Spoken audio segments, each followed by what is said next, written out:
આવા માણસો કૌભાંડ કરતા ને એમને વિકાસ દેખાય ને દુનિયા આખીને વિકાસ દેખાય છે, એમને જ નથી દેખાતો. બોલો, તમે ગાંધારી છો? તમે ધૃતરાષ્ટ્ર છો? કે લંડન વાળા પાર્ટનરશિપ કરવા, લંડન વાળા કે ભાઈ અમારે ગુજરાત રાજ્ય જોડે પાર્ટનરશિપ કરવી છે.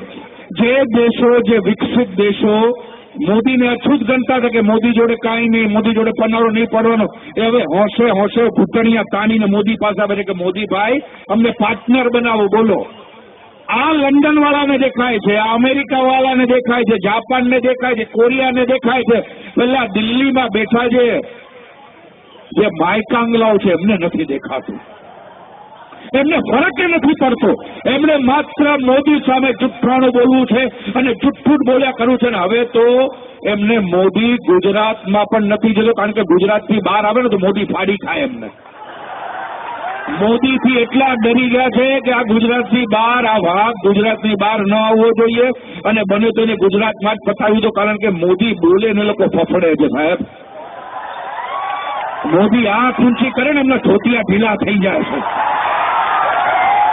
એટલે આવો મરદ ભાઈડો આપણો છે, તો એ મોદીને પતાવવા માટે, મોદીને કોઈ પણ હિસાબે એનું કાસળ કાઢી નાખવા માટે કે ભાઈ ચૂંટણીમાં એ માણસ ન ચૂંટાય, એના માટે છૂટે હાથે પૈસા વેરી રહ્યા છે, મબલખ પૈસા વેરી રહ્યા છે, કારણ કે ચોરીનો માલ છે, આપણા બાપનો થોડો છે, વાપરો ને તમારો જ માલ છે, તમારા ખિસ્સામાંથી કાઢ્યો છે, તમારા ઘરમાંથી લૂંટ્યો છે, તમારી તિજોરી તોડી છે.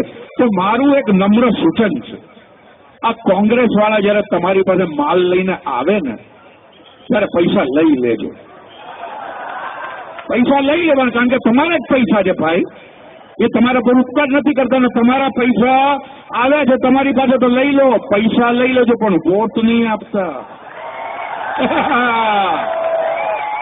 સોનિયાબેન ને ખબર પડવી જોઈએ કે જે પેલા ફોટા દેખાડીને મૂર્ખ બનાવે છે, એને બી ગુજરાતની જનતા મૂર્ખ નથી.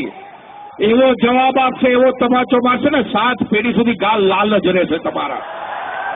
તો પૈસા તો સાહેબ લઈ લેજો, વોટ નહીં આપતા, કારણ કે જો એકવાર તમે એમને વોટ આપ્યો અને જો ભૂલે ચૂકે અમારા જો સત્તા ઉપર આવ્યા તો એટલું યાદ રાખજો, આનાથી છે ને તમને બમણા લૂટશે ને ઘરનું ઘર તો બાજુ વર્યું, જે ઘર છે ને એમાંથી 2 ઘર કરી નાખશે તમને.